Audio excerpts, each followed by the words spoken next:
Olá, o Varejo em Foco começa agora e hoje nós vamos falar sobre a crise financeira no setor de varejo e prestação de serviços. E para isso nós trouxemos um consultor e um empresário que vão nos auxiliar nessa discussão. Estamos no período de Carnaval, a festa da alegria, e hoje nós vamos trazer dicas para você pular essa festa aí de forma tranquila, saudável e segura. Fique conosco porque o Varejo em Foco está começando.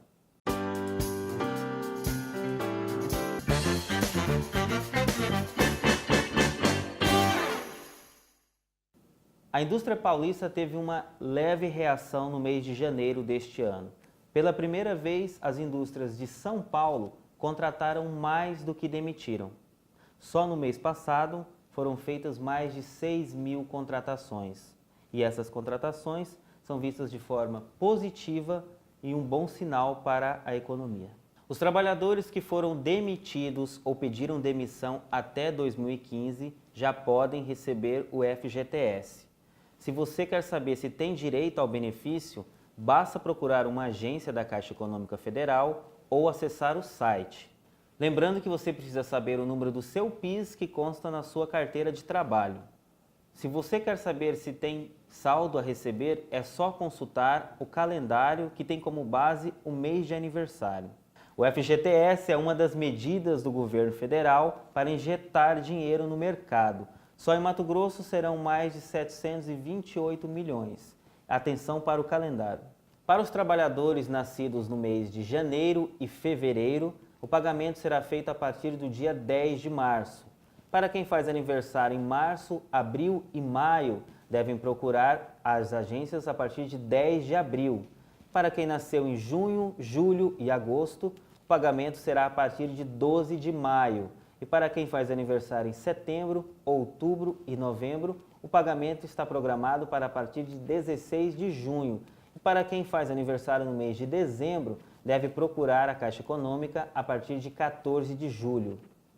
Vamos agora a um breve intervalo e em seguida vamos discutir sobre a crise financeira no setor de varejo e prestação de serviço, que teve uma queda no ano de 2016. Volto já.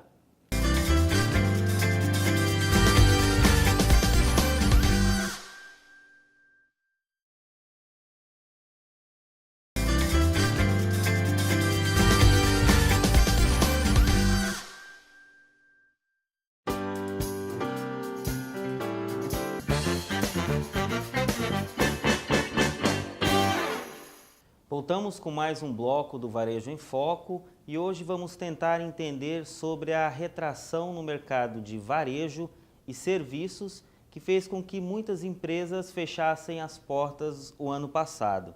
E quem vai nos ajudar nessa discussão são os nossos convidados, Márcio Stênio, que é consultor, e também o diretor da Arco Corretora de Seguros, Lauro Tsunoda. Márcio, Lauro, sejam bem-vindos ao Varejo em Foco. É um prazer estar aqui, Cairon. É um prazer a todos que estão nos assistindo. É um prazer estar aqui, Cairon. Bom, para ancorarmos a nossa discussão de hoje, eu trago alguns dados apresentados pelo IBGE, que mostrou uma queda de 6,2% no setor de varejo e no setor de serviços apontou 5%.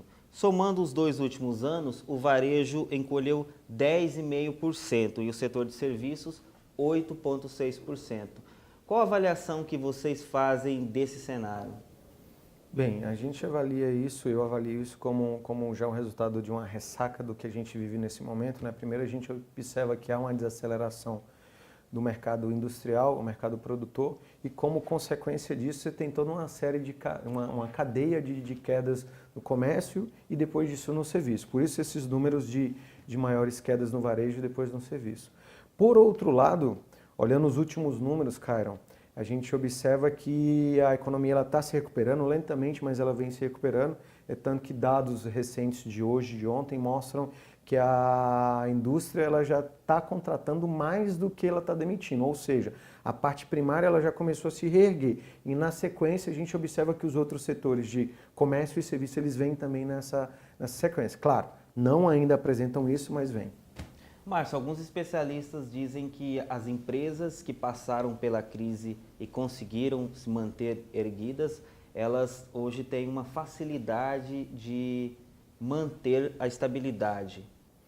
Isso, é a lei da seleção natural, né? A gente vai trazer aqui o da biologia um pouquinho, aqueles em todos os momentos de crise, os mais fortes ou os mais preparados, quando a gente fala do ponto de vista de empresa, são aquelas empresas que se prepararam melhor do ponto de vista de gestão, de pessoas, de custo.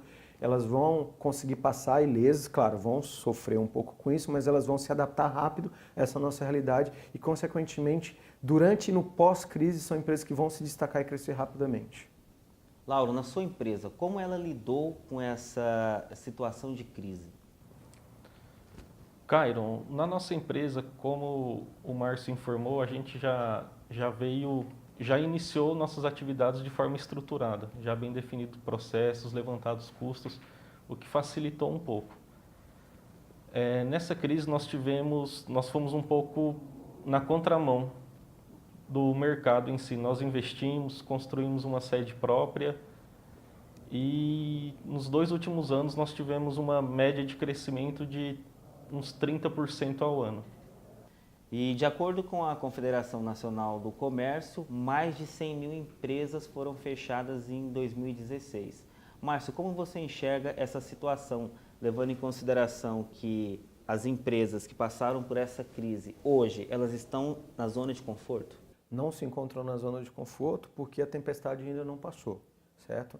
Então, no momento de limpar essa lama, a gente ainda tem muito trabalho para ser feito e depois desse momento de crise, a gente tem uma nova reacomodação.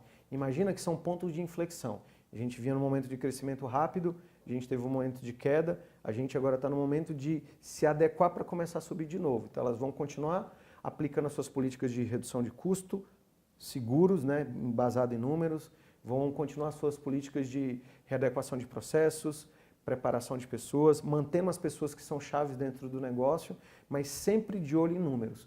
Nenhuma decisão ela pode ser tomada sem que eu saiba se isso vai dar retorno ou não, mesmo que seja uma redução de aumento de faturamento, de busca de novos mercados ou de redução de custo. Então tem que ficar atento.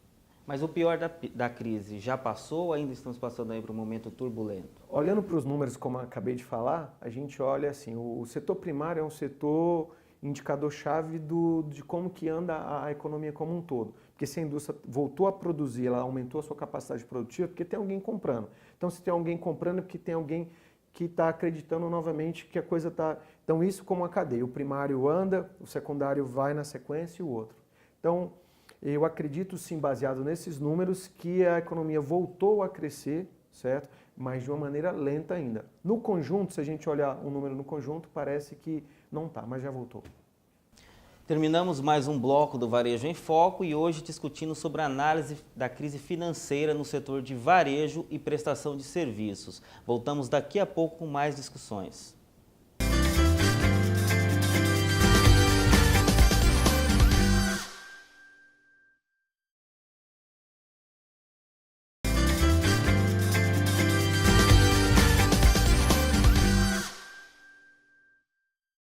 O Varejo em Foco está de volta e hoje nós estamos discutindo sobre a retração no mercado de varejo e prestação de serviços que teve uma queda em 2016.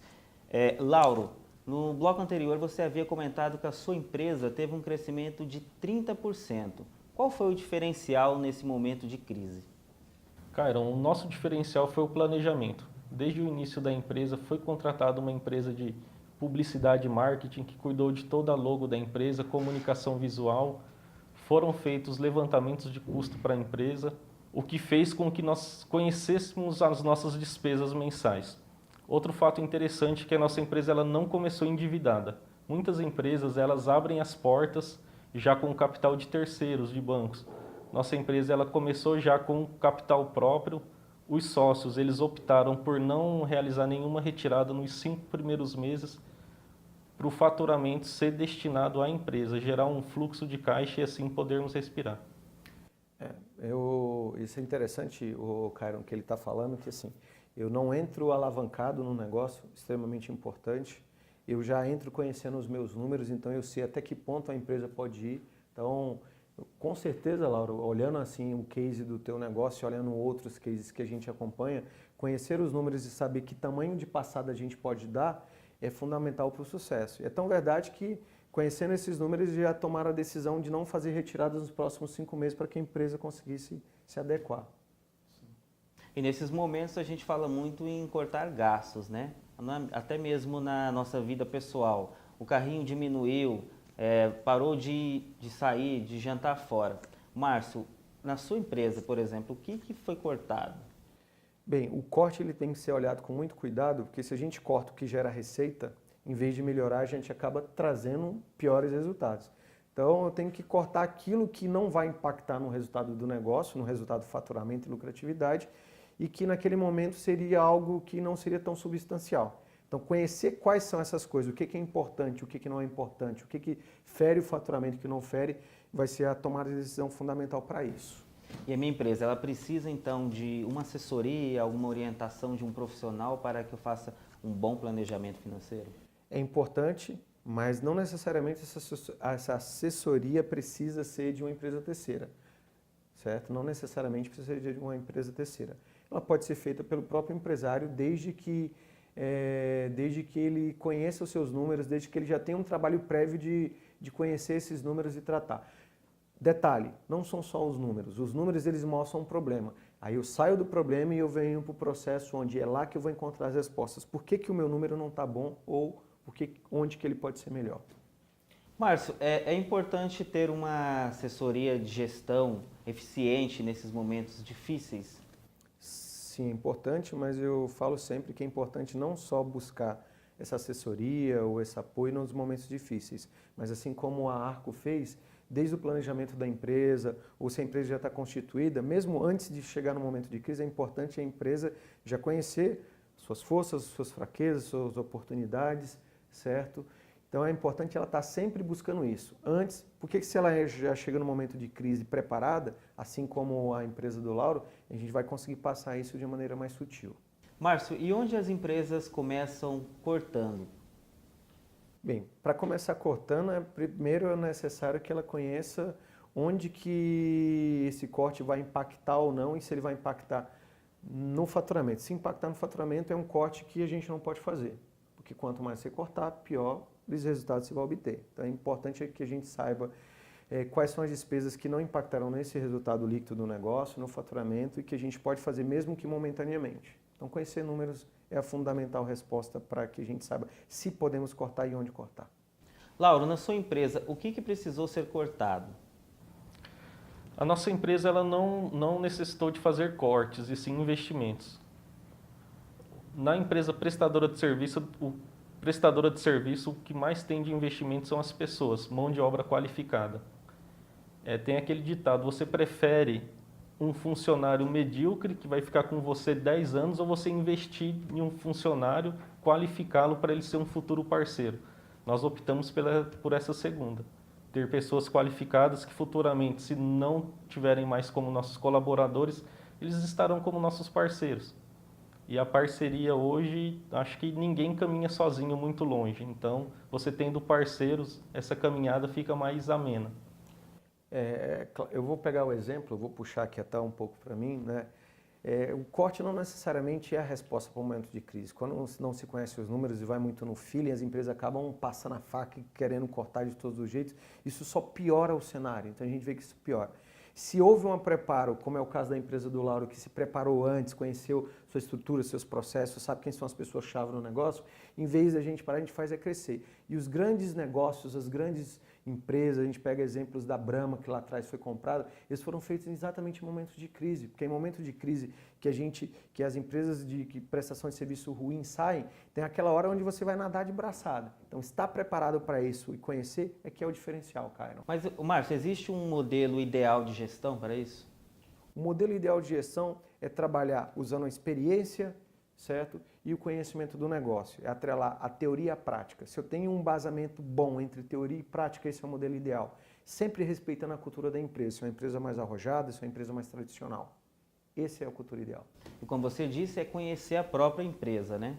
Sim, se eu não me conheço, eu não domino nem meus sentimentos. Vamos olhar isso do ponto de vista de pessoas. A empresa não é diferente. exemplo claro do Lauro, pegando novamente aqui, ele conheceu bem os seus números antes de começar o negócio, então todas as ações tomadas, elas foram em cima disso. Tirar ou não tirar Prolabore, investir ou não, contratar pessoas ou não, e ele tomou a decisão de contratar pessoas qualificadas, mesmo que isso representasse um custo maior, mas por outro lado trouxe um faturamento maior também. Não é verdade, Lauro? Isso é verdade. Olhando os nossos gastos, nossas despesas, a nossa maior despesa é com o pessoal. Além do salário, a gente oferece alguns outros benefícios para a retenção de talentos, o que é muito importante. Primeiramente, o empresário ele tem que definir uma retirada mensal e não fazer retiradas diferenciadas. Por exemplo, esse mês eu gastei menos, eu vou retirar menos. Esse mês eu tirei mais, porque ele se adequa à sua realidade pessoal. O que acontece em muitas empresas é que o proprietário, por ser uma micro, uma pequena empresa, ele confunde a receita da empresa com a sua receita. Então isso tem que ficar bem claro, que a empresa é uma pessoa e eu, sócio, sou outra. São gastos, os gastos têm que ser distintos, eu não posso pagar uma conta de água, de energia da minha casa com o caixa da empresa. Muitos empresários confundem o faturamento da sua empresa com o seu salário. Isso tem que ficar bem claro que faturamento é faturamento, retirada é retirada. Lauro, obrigado pela sua participação aqui no Varejo em Foco. Márcio, muito obrigado pela sua participação. Obrigado. Chegamos ao fim de mais um bloco e hoje conversamos com um consultor e um empresário sobre a crise financeira no setor de varejo e prestação de serviços. Vamos a um breve intervalo e voltamos daqui a pouco.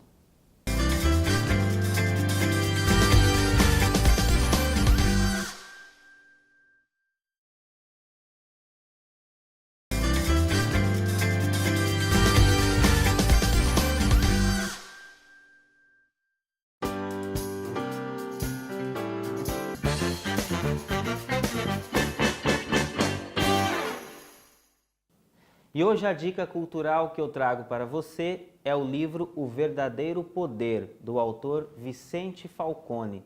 O livro vai te dar algumas dicas de uma boa gestão para você aplicar aí na sua empresa.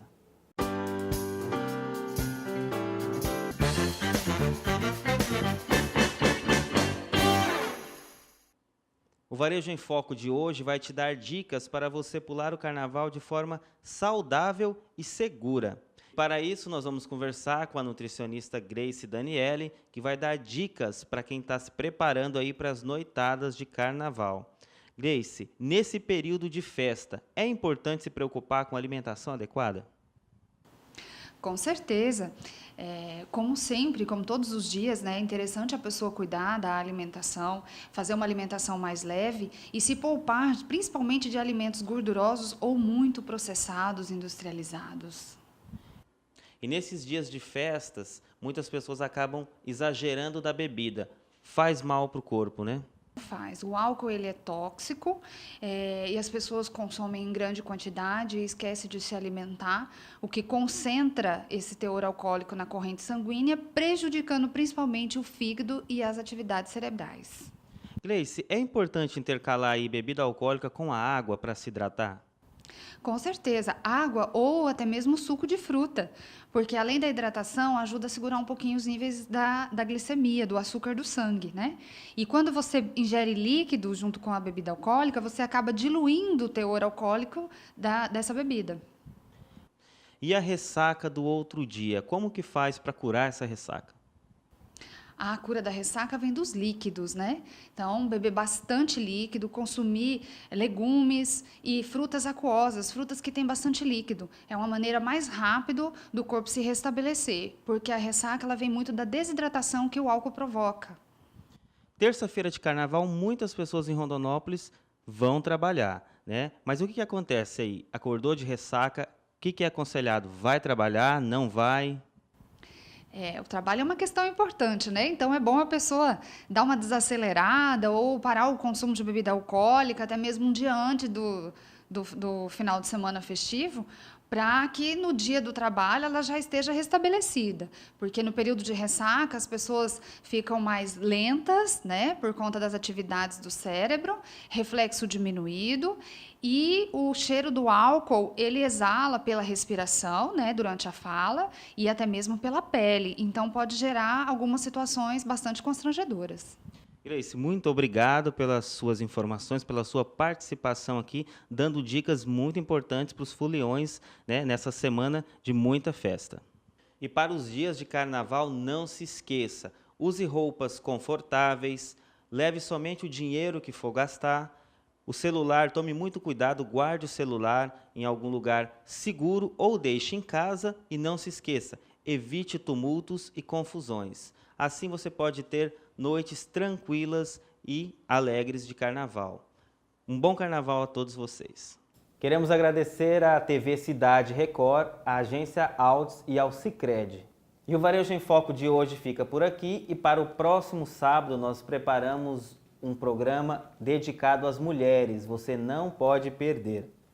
E este programa é uma realização da CDL de Rondonópolis e você, empresário que ainda não é um associado, venha fazer parte desta família. Tenham todos um ótimo final de semana e uma excelente semana de trabalho.